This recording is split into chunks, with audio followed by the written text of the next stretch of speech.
কেমন তোমার মা? ঘুমের মধ্যে তুমি হালকা করে আওয়াজ দিয়েছো, মা সজাগ হইয়া তোমাকে আঞ্জা করে ধরেছে। শীতের রাতে তুমি প্রস্রাব পায়খানা করে দিয়েছো, বাবা সিসি করে অন্য বিছানায় গেছে, মা তোমাকে ফালায়া যায় না। তোমার পায়খানা প্রস্রাব ধোয়াইয়া মুছাইয়া কোলে নিয়েছে, চুমু খেয়েছে। ওই মা তোমার কত পাগল, তোমার একটু লালন পালন হালকা করেছে, এই জন্য মায়ের মায়া লাগছে। কিন্তু মা তোর চেহারাটা বানায় নাই, তোর সুন্দর চেহারাটা বানাইছি আমি আল্লাহ। তোর জবানটা দিয়া কথা বলার শক্তি দান করেছি আমি আল্লাহ। আমি আল্লাহ তোরে নাপাক পানির থেকে বানাইয়া দুনিয়াতে পাঠাইলাম, পাঠাবার আগে খানার আয়োজন করলাম। এরে বান্দা, কিছুদিন পরে তোর খানা খাইতে মনে চায়, দাঁতের ব্যবস্থা করলাম। আমি আল্লাহ পাক তোর জন্য খানার আয়োজন করলাম, ফলের ব্যবস্থা করলাম। আমার দেওয়া নিয়ামত, আমার দেওয়া বাতাস, আমার দেওয়া সূর্যের আলো, চাঁদের আলো সব ভোগ করতেছ। ওই মাকে মা বলে যখন তুই ডাক দেও, আমি আল্লাহ কুদরতি নজরটা দিয়ে তোর জিহ্বাখানার দিকে তাকায় থাকি। তোর মাকে মা বলে ডাকো, তোর মায়ের কলিজা ঠান্ডা হয়ে যায়। আব্বাকে আব্বা বলে যখন ডাক দাও, তোর বাবার কলিজা ঠান্ডা হয়ে যায়। এরে বান্দা, আমি আল্লাহ কি অপরাধ করেছি বল? আমি আল্লাহ কি তোর মায়ের গর্ভে তোরে সুন্দর করে লালন পালন করি নাই? আমি আল্লাহ কি তোর মায়ের স্তনে তোর জন্য বিশুদ্ধ খানার ব্যবস্থা করি নাই? তুই তোর মাকে মা বলে বলে পাগল করেছো। আমি আল্লাহর ছেলে নাই, মেয়ে নাই, আমি বড় আদর করে বানাইছি তোরে মানুষ। ও বান্দা, তোর জিহ্বা খানার দিয়ে আমি কুদরতের নজর দিয়া তাকায় থাকি রে গোলাম।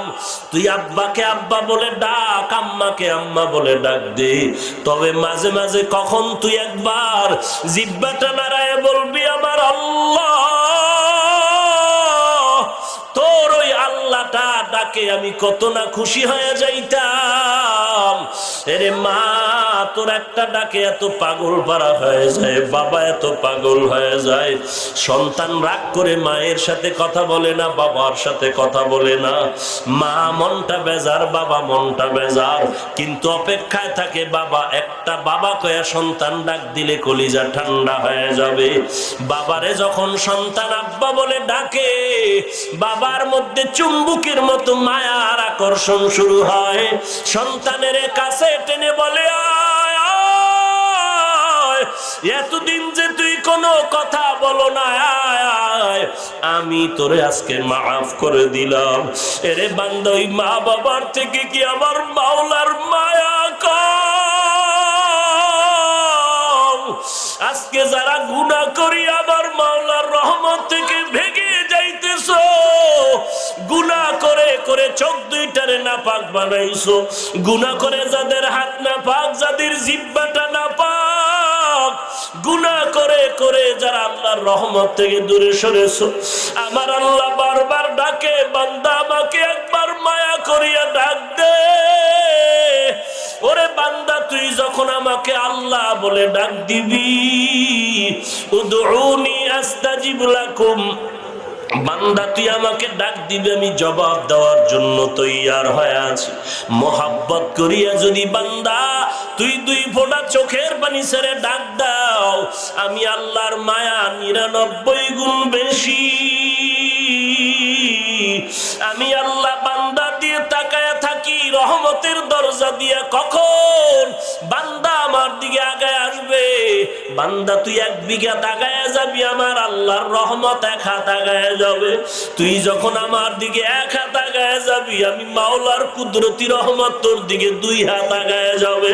বান্দা তুই যখন তাওবার দরজা দিয়ে হাঁটতে থাকবি, আমি আল্লাহর রহমত তোর দিকে দ্রুত গতিতে দৌড়াইতে থাকবে, তোকে আগায় নেওয়ার জন্য রে গোলাম। এরে যুবক, পাও দুইটা আগায় দে, পায়ে হাত রেখে বলি, দাড়িটা কেটে নবীরে কাঁদাইও না রে যুবক। ওয়াক্ত নামাজ বাদ দিয়ে আমার নবীরে কাঁদায় না রে যুবক। আল্লাহর দরবারে তওবা করো, আমার মাওলা তো তোমার দিকে তাকায় আছেন। আফা হাসিবতুম আন্নামা খালাকনাকুম আবাসা, আরে আল্লাহ তো তোমাকে অনর্থক বানায় নাই। আরে বান্দা তুই কোন দিকে তাকাইতেছো? তুই কারে তালাশ করো? আল্লাহ তো তোকে তালাশ করতেছে রে গোলাম। ফাইনামা তুওয়াল্লু ফাসাম্মা ওয়াজহুল্লাহ। আপনার কাছে ভিডিওটা কেমন লাগছে কমেন্ট করে জানিয়ে যান। ভালো লাগলে একটি লাইক দিয়ে যান।